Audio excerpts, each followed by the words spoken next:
قائد ملت جعفری علامہ سید سائد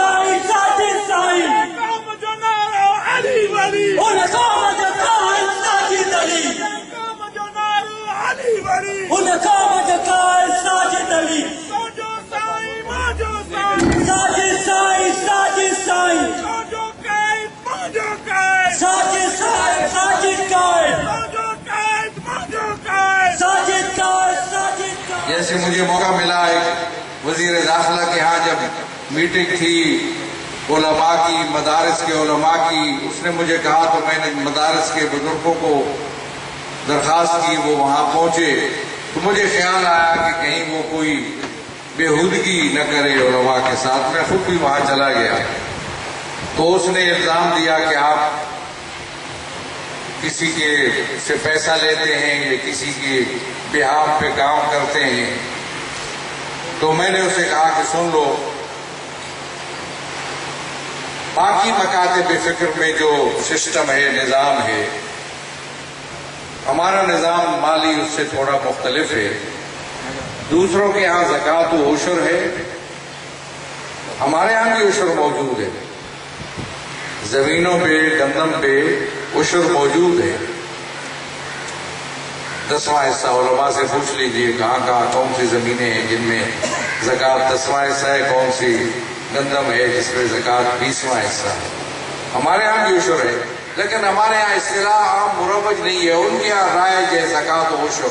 اگرچہ یہ اصطلاح بھی درست نہیں ہے، عشر تو زکوٰۃ کی مقدار کو کہتے ہیں، گندم کے اندر جو زکوٰۃ کی مقدار ہے اس کو عشر کہتے ہیں، دو لفظ نہیں ہے، زکوٰۃ و عشر۔ وہ اس لیے لوگ کہتے ہیں کہ عام مال میں زکوٰۃ اور گندم وغیرہ میں عشر، ورنہ ضرورت نہیں ہے اسی، وہ بھی زکوٰۃ ہے، وہ بھی زکوٰۃ ہے۔ زکوٰۃ و عشر، میں نے کہا آپ کے یہاں زکوٰۃ و عشر ہے، ہمارے ہاں زکوٰۃ و خمس ہے۔ آپ زکوٰۃ دیتے ہیں 2.5%، ہم زکوٰۃ خمس دیتے ہیں 20%۔ پتہ نہیں دیتے ہیں یا نہیں دیتے ہیں یہ الگ بات ہے، لیکن ہمارے ہاں یہ دینا لازم ہے 20%۔ اور دینے کی صورتحال یہ ہے کہ ہم نے جو کنونشن کیا سن 80 میں، اتفاق کی بات ہے کہ اس کی میزبانی کا بھی شرف ہمیں حاصل تھا، دعوت کا اور میزبانی کا، اس زمانے میں سن 80 میں جب علامہ مفتی جعفر حسین قائد تھے۔ غلط فہمی یہ ہوئی کہ شاید یہ کنونشن زکوٰۃ کے قانون کے نفاذ کے رد عمل میں ہو رہا ہے، حالانکہ ایسا نہیں تھا۔ وہ کنونشن تشیع کی حقوق اور تشیع کے ساتھ زیادتی اور تشیع کو قانون سازی میں نظر انداز کرنے کی بنیاد پر تھا۔ اسلامائزیشن کا نعرہ لگا، حکمرانوں نے کہا ہم اسلامائزیشن کریں گے، اسلام نافذ کریں گے، اس اسلام کے نفاذ میں فقہ جعفری کو نظر انداز کیا، جس کے نتیجے میں یہ کنونشن منعقد ہوا۔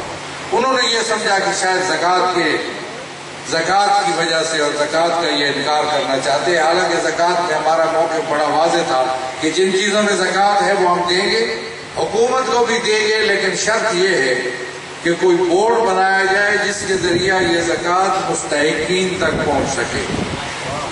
یہ تھا ہمارا مطالبہ، اور آج بھی ہمارا مطالبہ ہے، ہم اس پر قائم ہیں۔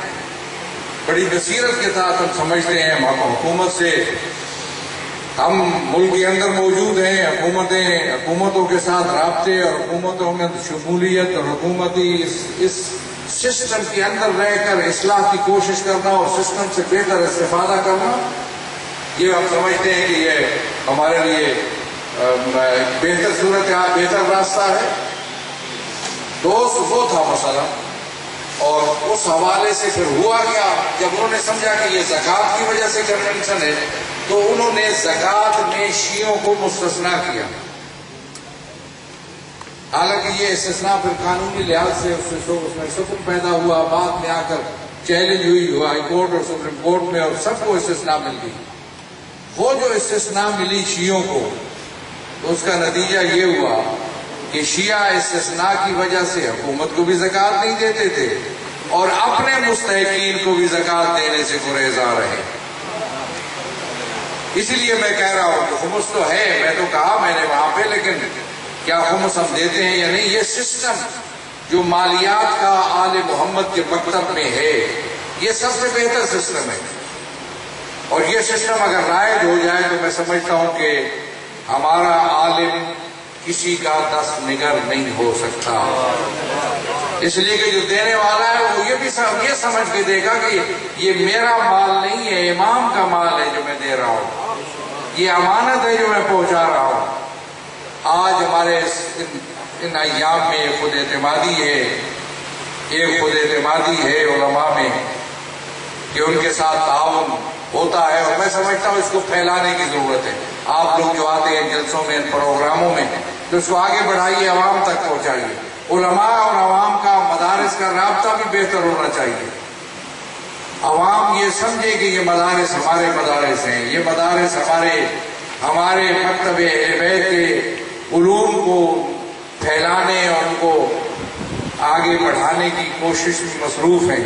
یہ عوام کے اندر بھی یہ تاثر پیدا کرنے کی ضرورت ہے۔ کچھ قوتیں ہیں جو غلط فہمیاں پیدا کر رہی ہیں، شکوک و شبہات عوام میں پیدا کر رہے ہیں، عوام تک اس کو پہنچانے کی ضرورت ہے، اور عوام کے ساتھ بہتر رابطے، عوام کے ساتھ تعلق بہتر، عوام کی مشکلات کے حل میں کردار ادا کرنا۔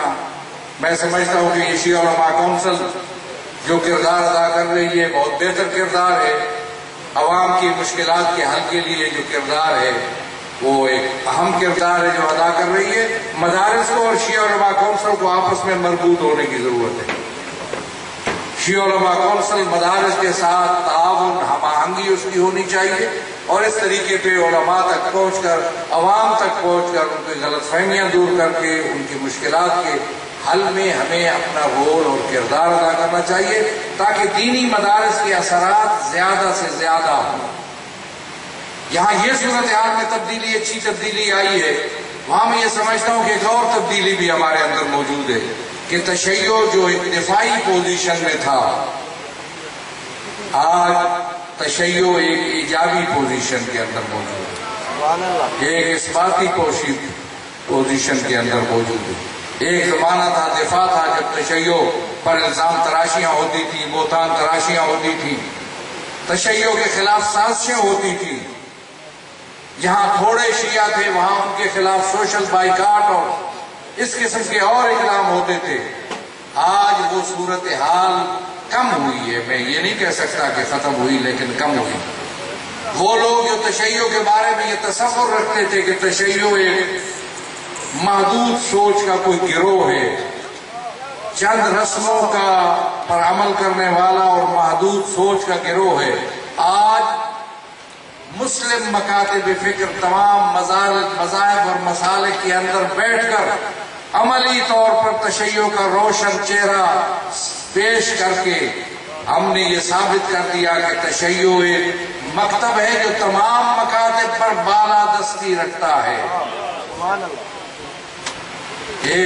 اس کی اپنی ایک حیثیت ہے، اس کا اپنا ایک مقام ہے، اس کی اپنی ایک علمی پوزیشن ہے، اس کی اپنی ایک تشیع کے پاس علم ہے، تشیع کے پاس سوچ ہے، فکر ہے، تشیع کے پاس نظام ہے، سسٹم ہے۔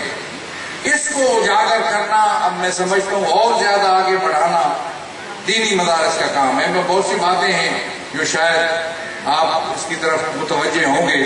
مناظرہ بند ہو گیا ہمارے ہاں، مناظرہ تھا ایک دور میں، وہ مناظرہ بڑے کھلے عام مناظرہ تھا، اس مناظرے کی جو انداز تھا، اس انداز میں اصلاح کی ضرورت تھی، نہیں کر سکے لوگ اصلاح، اس لیے آج مناظرہ بند ہو چکا ہے۔ ہونا چاہیے مناظرہ علمی انداز میں، تہذیب کے دائرے میں رہتے ہوئے تشیع کے حقائق کو پیش کرنا ہمارا حق ہے، اور یہ پیش کرنا چاہیے، اور اس کے لیے ہمیں نئے انداز کی ضرورت ہے۔ میں سمجھتا ہوں کہ مدارس کی ذمہ داری ہے، دینی مدارس کی، علماء کرام کی، ان کے پاس بہت سے نمونے بھی ایسے موجود ہیں جن سے استفادہ کر کے ہم مناظرے کا دروازہ پاکستان میں کھول سکتے ہیں۔ وہ مناظرہ جو برصغیر میں پہلے ہوتا تھا وہ اب مشکل ہے، اس کے لیے پاکستان کی فضا متحمل نہیں ہے.